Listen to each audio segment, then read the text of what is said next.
and the microblade. Your goal as a microblader is to create crisp, clean strokes. So in order to do that, you have to keep all the blades flat on the surface. So each of these tiny little blades that add up to 14 blades that are aligned together, they must all stay flat on the surface. You must also learn to pivot with your wrist. So you're pivoting with your wrist, like that. That's the motion of your hand, not like that. You can't get clean strokes when you're pivoting with your fingers. And then what happens is your needles don't stay straight, they're not aligned. And if you place a stroke using your fingers rather than the wrist motion, you're going to create a stroke that's blurred. So you're not really going to be able to see this in the tutorial, but stretching the skin is extremely important to create a crisp stroke.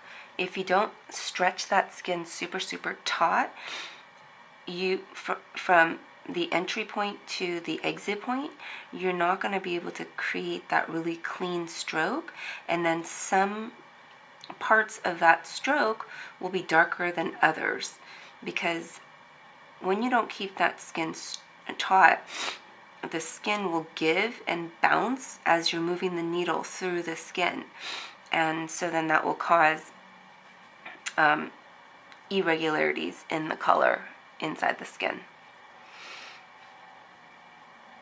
Pressure is also very important. When you're practicing on your practice pads, you're going to have to put a good amount of pressure in order for you to actually see your strokes being placed, but the material of the silicone pad is very different than skin. So you want to be very light. You want to be light to medium in your pressure when you're working on skin. So you'll be very light on people with like thin, dry skin, and then you'll put a little bit more pressure on people with normal to oilier skin, because they just have thicker skin. Okay, so when I'm doing a microblading eyebrow, I usually do 3 passes. In the first pass, I'm going to create a template.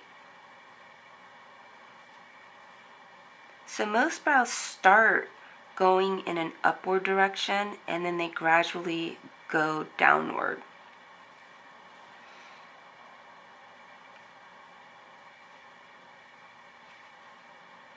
So here I'm going now downward.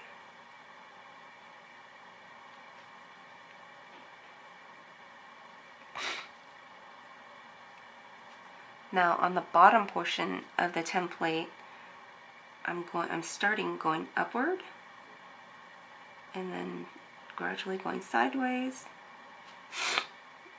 and then downward.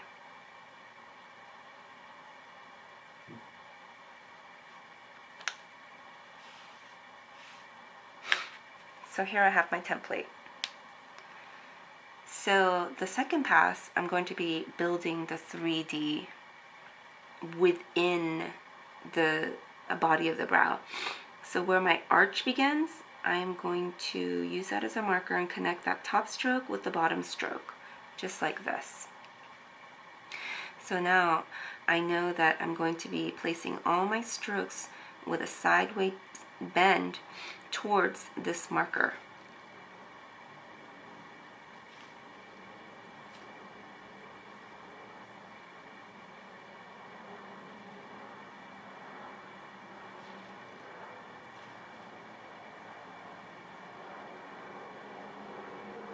And as I get closer to the marker, I'm going to be placing my strokes more down.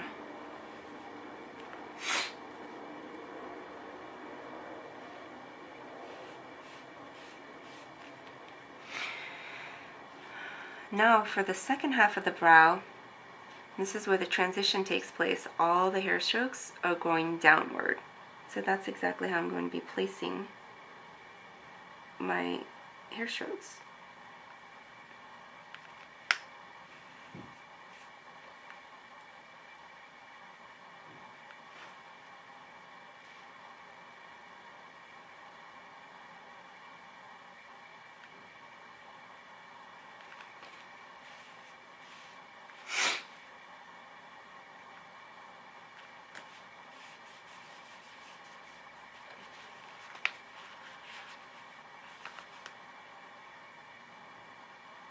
So as you can see that there's a soft transition going upward, then sideways, and then down, simulating what a natural eyebrow looks like. So on my third pass, I'm just going to build the brow up some more.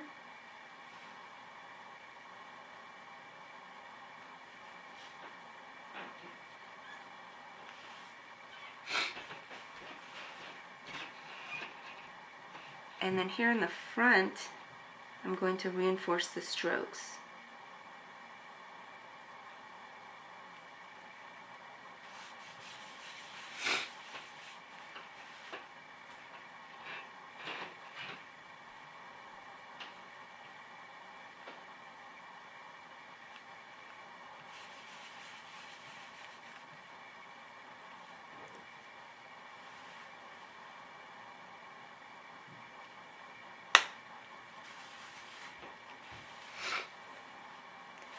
And so here you are, a 3D brow.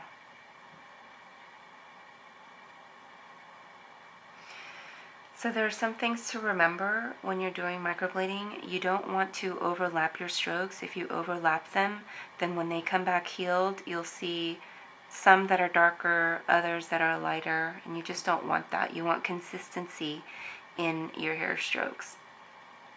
You want to make sure, remember, to pivot from your wrist rather than with your fingers, because you're going to misalign your needles and you'll create blurred strokes.